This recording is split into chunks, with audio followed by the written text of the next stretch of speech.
Welcome back to Chapter 7 of The Secret Garden. Same time, same spot, if you want to fall asleep with me. Chapter 7 The Key of the Garden. 2 days after this, when Mary opened her eyes, she sat upright in bed immediately and called to Martha. "Look at the moor! Look at the moor!" The rainstorm had ended, and the gray mist and clouds had been swept away in the night by the wind. The wind itself had ceased, and a brilliant, deep blue sky arched high over the moorland. Never, never had Mary dreamed of a sky so blue. In India, skies were hot and blazing. This was of a deep, cool blue, which almost seemed to sparkle like the waters of some lovely bottomless lake. And here and there, high, high in the arched blueness, floated small clouds of snow-white fleece. The far-reaching world of the moor itself looked softly blue instead of gloomy purple-black or awful fairy gray. "Aye," said Martha with a cheerful grin. "The storm's over for a bit. It does like this at this time of the year. It goes off in a night like it was pretending it had never been here and never meant to come again. That's because the springtime's on its way. It's a long way off yet, but it's coming." "I thought perhaps it always rained or looked dark in England," Mary said. "Eh, no," said Martha, sitting up on her heels among her black lead brushes. "Not of the sort." "What does that mean?" asked Mary seriously. In India, the natives spoke different dialects, which only a few people understood, so she was not surprised when Martha used words she did not know. Martha laughed as she had done the first morning. "There now," she said. "I've talked broad Yorkshire again like Mrs. Medlock said I mustn't. Nought of the sort means nothing of the sort. Slowly and carefully. But it takes so long to say it. Yorkshire's the sunniest place on earth when it's sunny. I told thee that liked the moor after a bit. Just you wait until you see the gold-colored gorse blossoms and the blossoms of the broom and the heather flowering, all purple bells, hundreds of butterflies fluttering and bees humming and skylarks soaring up and singing. You'll want to get out on it at sunrise and live out on it all day like Dickon does." "Could I ever get there?" asked Mary wistfully, looking through her window at the far-off blue. It was so new and big and wonderful and such a heavenly color. "I don't know," answered Martha. "Thou's never used a leg since thou was born, it seems to me. Thou couldn't walk 5 mile. It's 5 mile to our cottage." "I should like to see your cottage." Martha stared at her a moment curiously before she took up her polishing brush and began to rub the grate again. She was thinking that the small, plain face did not look quite as sour at this moment as it had done the first morning she saw it. It looked just a trifle like little Susan Ann's when she wanted something very much. "I'll ask my mother about it," she said. "She's one of them that nearly always sees a way to do things. It's my day out today and I'm going home." "I am glad. Mrs. Medlock thinks a lot of mother. Perhaps we could talk to her." "I like your mother," said Mary. "I should think thou did," agreed Martha, polishing away. "I've never seen her," said Mary. "No, thou hasn't," replied Martha. She sat up on her heels again and rubbed the end of her nose with the back of her hand, as if puzzled for a moment, but she ended quite positively. "Well, she's that sensible and hard-working and good-natured and clean that no one could help liking her whether they'd seen her or not. When I'm going home to her on my day out, I just jump for joy when I'm crossing the moor." "I like Dickon," added Mary, "and I've never seen him." "Well," said Martha stoutly, "I've told thee that the very birds like him, and the rabbits and wild sheep and ponies and the foxes themselves. I wonder," staring at her reflectively, "what Dickon would think of thee." "He wouldn't like me," said Mary in her stiff, cold little way. "No one does." Martha looked reflective again. "How does thou like thyself?" she inquired, really quite as if she were curious to know. Mary hesitated a moment and thought it over. Not at all, really, she answered, but I never thought of that before. Martha grinned a little as if at some homely recollection. Mother said that to me once, she said. She was at her washtub and I was in a bad temper and talking ill of folk, and she turns around on me and says, "Tha young vixen, tha, there tha stands saying tha doesn't like this one and tha doesn't like that one. How does thou like thyself?" It made me laugh and it brought me to my senses in a minute. She went away in high spirits as soon as she had given Mary her breakfast.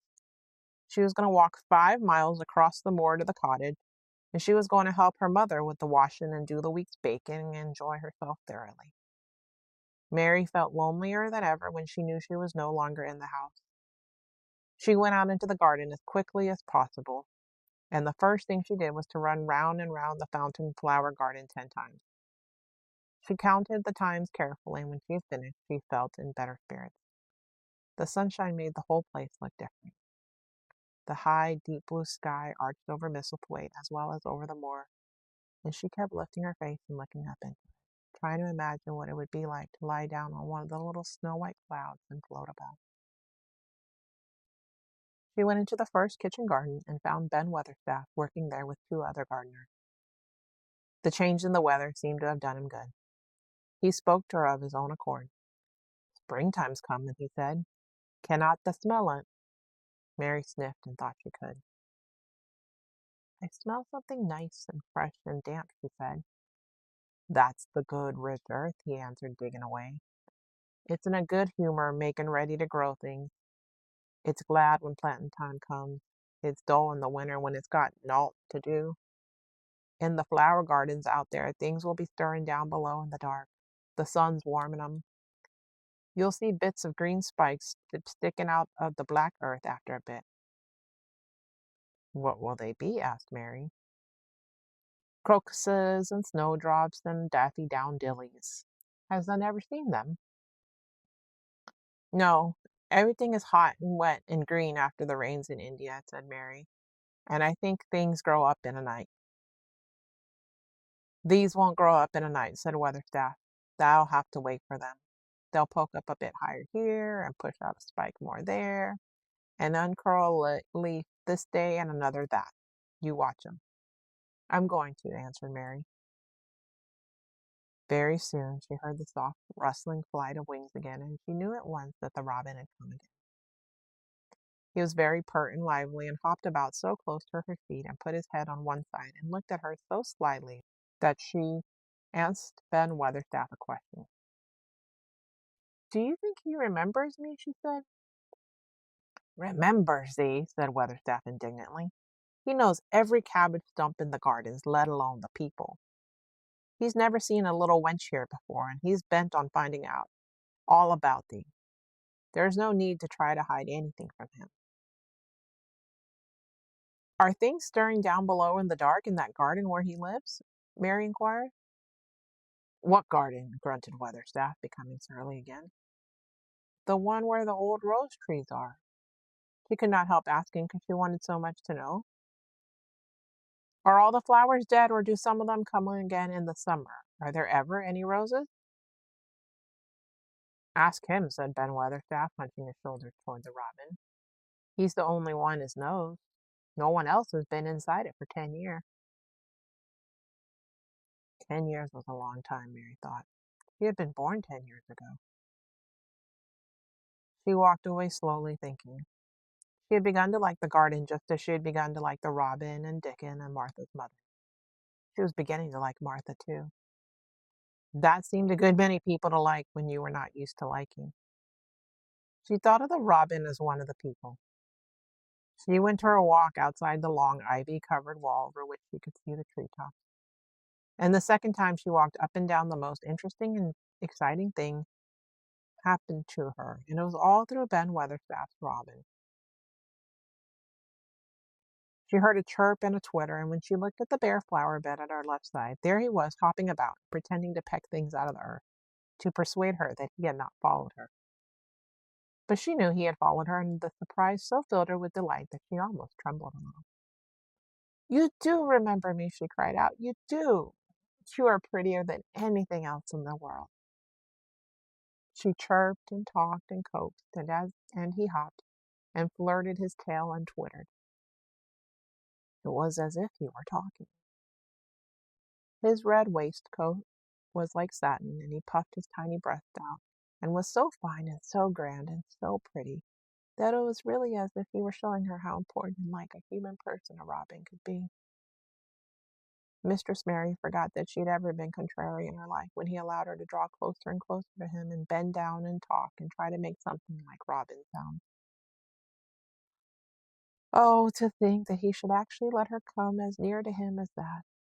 He knew nothing in the world would make her put out her hand toward him or startle him in the least tiniest way. He knew it because he was a real person, only nicer than any other person in the world. She was so happy that she scarcely dared to breathe. The flower bed was not quite bare. It was bare of flowers because the perennial plants had been cut down for their winter rest, but there were tall shrubs and long ones which grew together at the back of the bed, and as the robin hopped about under them, she saw him hop over a small pile of freshly turned up earth. He stopped on it to look for a worm. The earth had been turned up because a dog had been trying to dig up a mole, and he had scratched quite a deep hole. Mary looked at it, not really knowing why the hole was there, and as she looked, she saw something almost buried in the newly turned soil. It was something like a ring of rusty iron or brass, and when the robin flew up into a tree nearby, she put her hand out and picked the ring up. It was more than a ring, however. It was an old key which looked as if it had been buried a long time. Mistress Mary stood up and looked at it with an almost frightened face as it hung from her finger. Perhaps it has been buried for 10 years, she said in a whisper. Perhaps it's the key to the garden. Chapter 8, tomorrow, 9 p.m. Central Standard Time. Hope is knowing that people, like kites, are made to be lifted up. Good night, my little tomato. You are better than